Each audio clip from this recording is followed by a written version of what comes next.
آخر إن الله لا يغير ما بقوم حتى يغيروا ما بأنفسهم صدق الله مولانا العظيم وبلغنا رسوله النبي الكريم ونحن على ذلك لمن الشاهدين والشاكرين والحمد لله رب العالمين. تمام حضرات محبت اور ذوق کے ساتھ درود پاک پڑھ لیجیے. الصلاۃ والسلام علیک یا سیدی یا رسول اللہ وعلی آلک واصحابک یا سیدی یا حبیب اللہ. الصلاۃ والسلام علیک وعلی آلک واصحابک یا محمد رسول اللہ. محترم و مکرم سامعین و ناظرین اور حاضرین مجلس، اللہ رب العزت کے فضل و کرم اور اس کی توفیق خاص سے جمعۃ المبارک کے اس بابرکت اجتماع میں ہمیں شرکت کی سعادت حاصل ہو رہی ہے. خلاق کائنات ہماری حاضری اپنی بارگاہ میں قبول فرمائے. جیسا کہ آپ حضرات کو معلوم ہے، ہم تربیت اولاد کے حوالے سے ایک سیریز شروع کیے ہوئے تھے اور قرآن مجید اور احادیث طیبہ کی روشنی میں اس سلسلے کو چلا رہے تھے. لیکن چونکہ آج 14 اگست پاکستان کی آزادی کا دن ہم تک پہنچا ہے، تو مناسب یہ لگا کہ اس حوالے سے چند معروضات اس موضوع کو چھوڑ کر آپ کے گوش گزار کروں. اللہ رب العزت نے توفیق عطا فرمائی تو آئندہ آنے والے اوقات میں اور خطبات جمعہ کے اندر پھر اسی سلسلے کو دوبارہ سے جاری کریں گے. عزیزان گرامی قدر، پاکستان کو ہم اللہ کی نعمت جانتے ہیں.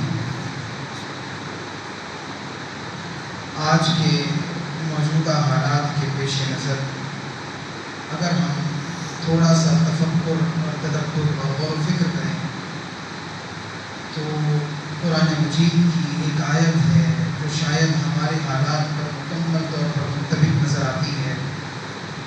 اللہ رب العزت ارشاد فرماتا ہے وَضَرَبَ اللَّهُ مَثَلًا قَرْيَةً. اللہ ایک بستی کی مثال بیان فرماتا ہے. اس بستی کا حال یہ تھا کانت آمنۃ، وہ بے خوف بستی تھی. یعنی اس بستی میں رہنے والے لوگ، اس بستی کے باسیوں کو کسی قسم کا خوف نہیں تھا.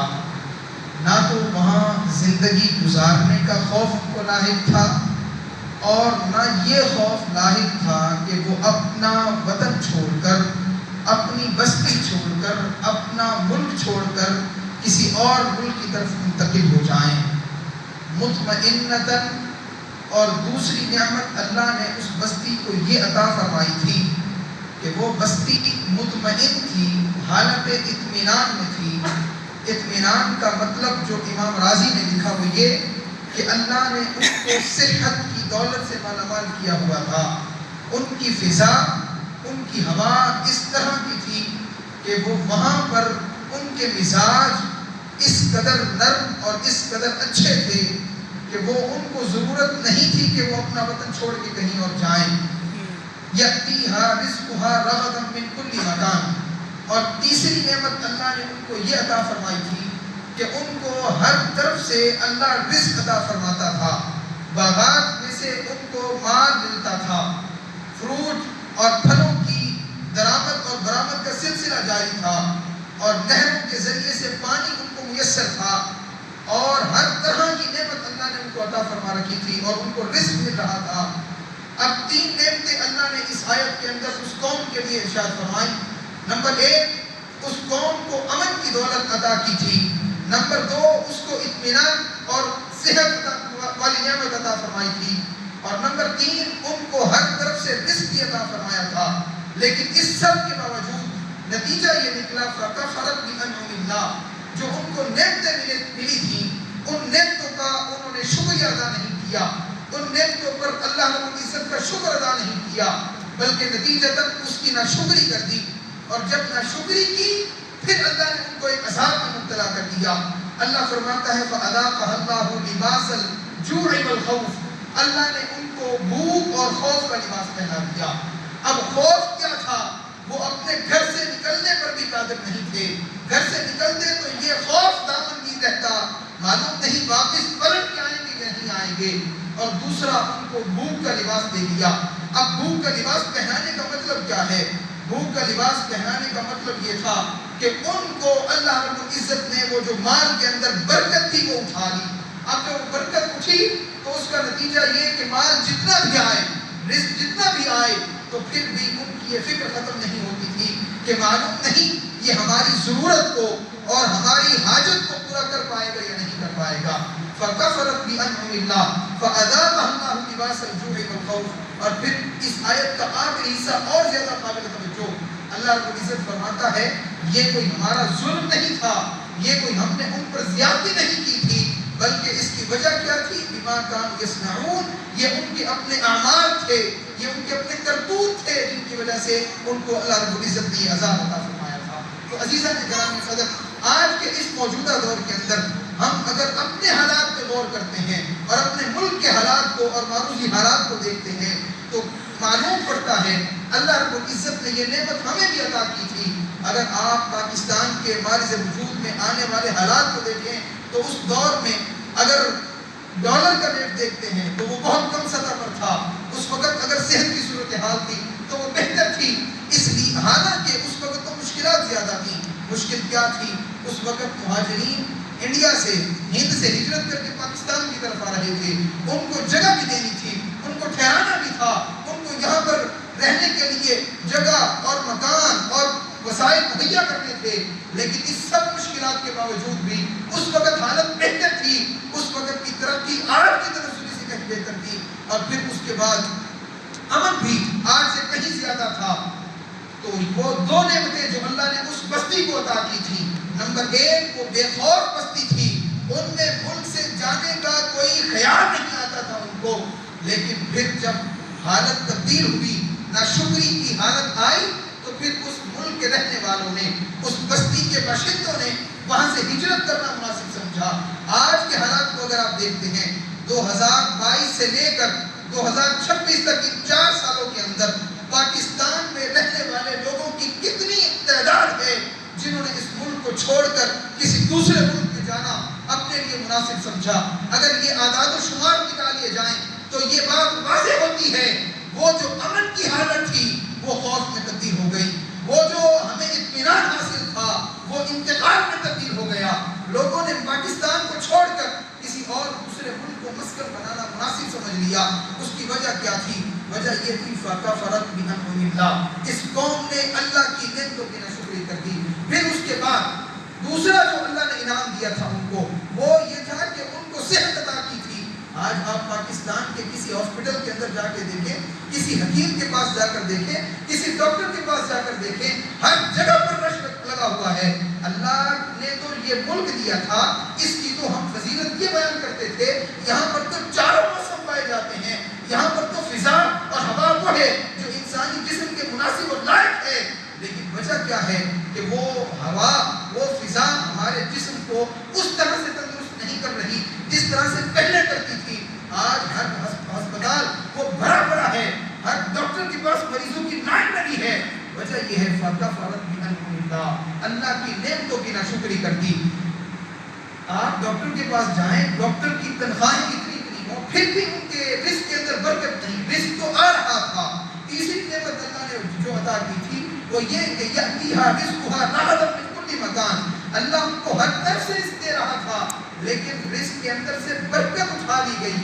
آج اگر ڈاکٹر کی تنخواہ 2.5 لاکھ بھی ہو تو اس کو یہ کہتے ہوئے آر محسوس نہیں ہوتی کہ میرا گھر اس سے نہیں چل سکتا. اور اس ملک کی اشرافیہ کے اندر اگر وہ کچن کا خرچ پوچھ لیا جائے تو وہ لاکھوں کروڑوں میں جاتا ہے لیکن برکت پھر نظر نہیں آتی. تو کیا وجہ بنی کہ یأتیہا رزقہا رغداً من کل مکان، کہ رزق تو ہر طرف سے مل رہا ہے، رزق ان کو ہر طرف سے ملتا ہے، مال ہے، دولت ہے، لیکن نتیجہ یہ ہے فَكَفَرَتْ بِأَنْعُمِ اللَّهِ. جب اللہ کی نعمتوں کی ناشکری کی فَأَذَاقَهَا اللَّهُ لِبَاسَ الْجُوعِ وَالْخَوْفِ. تو اللہ نے بھوک بھی عطا کر دی. وہ بھوک یہ ہے، اگر آج سرکاری اسکول میں پڑھانے والے ٹیچر کی تنخواہ لاکھوں میں پہنچ جاتی ہے وہ احتجاج کرنے پر مجبور ہے. کیوں؟ وجہ یہ ہے کہ رزق تو آیا تھا لیکن أَذَاقَهَا اللَّهُ لِبَاسَ الْجُوعِ، وہ بھوک کا لباس ہے. آج